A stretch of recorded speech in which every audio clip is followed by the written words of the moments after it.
шампион с над 100 медала. Представлявал България над 40 държави и има 124 победи. Тук съм, за да разбера първо какви са тези родители щури, които са го възпитавали, за да направят такъв шампион. След това той как се е самовъзпитавал, за да стигне до тези над 100 медала. След малко ще чуете отговорите.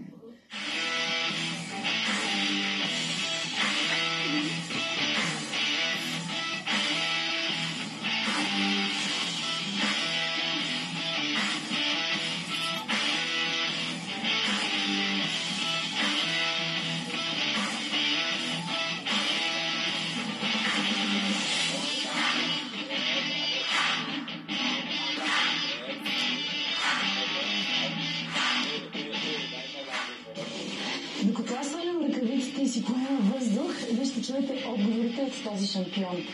Как си възпитаван и после как ти се самовъзпитава, за да постигнеш толкова много медали. Чуйте неговите отговори.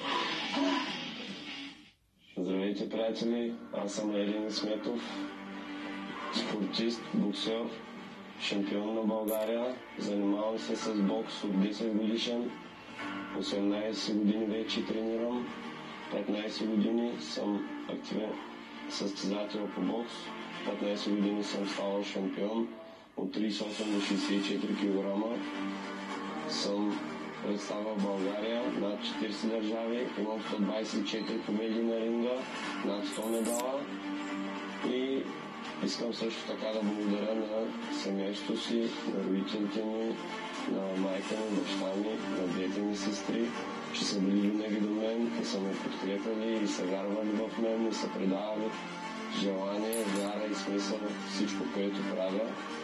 Много съм им благодарен, защото още от малък те са били до мен и никога не са ми оставили. Спорта е сбъдната неща за всяко едно дете. Всяко едно дете трябва да спортува. Спорта е дисциплина, характер. Искам също така да кажа, че родителите трябва да бъдат по-упорити и да закарат децата си в залата, въпреки че децата не искат и че са мързеливи и предпочитат да седят повече на компютрите и на телефона или да в днешно време времената се промениха и просто не е като едно време. Децата трябва да спортуват, да им предават желание да го правят това нещо и да спортуват.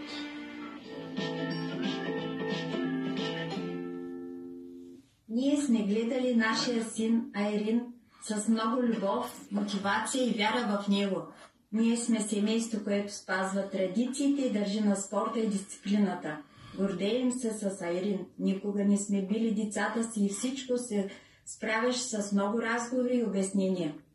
Приоритетът, който е по-важен, много е важен, когато съм 10 години, мина много добре. С повече по време на спорта. Мисля, че цялата работа приоритетът мина от спорта.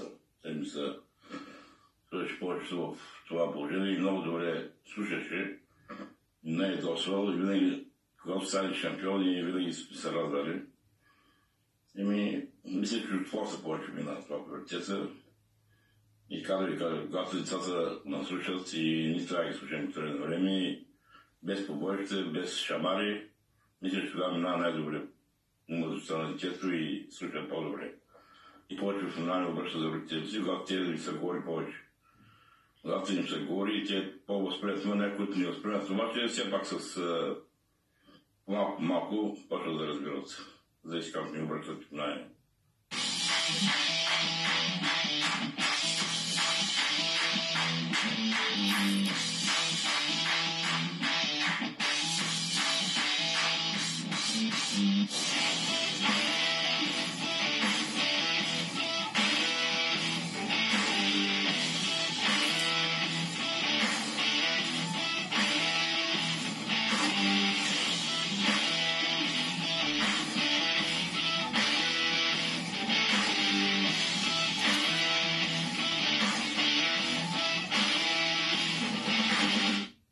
Старайте се да отделяте повече време за за тренировките, за спорта, оставете ги телефоните, компютрите.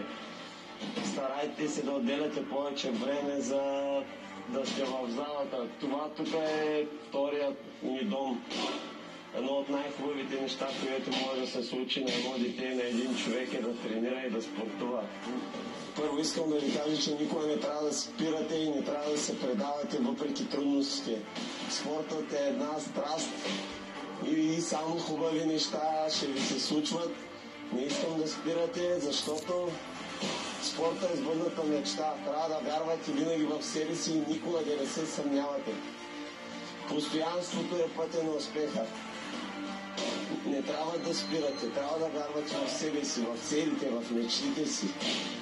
Трябва да влизате в залата, да спортувате, да тренирате.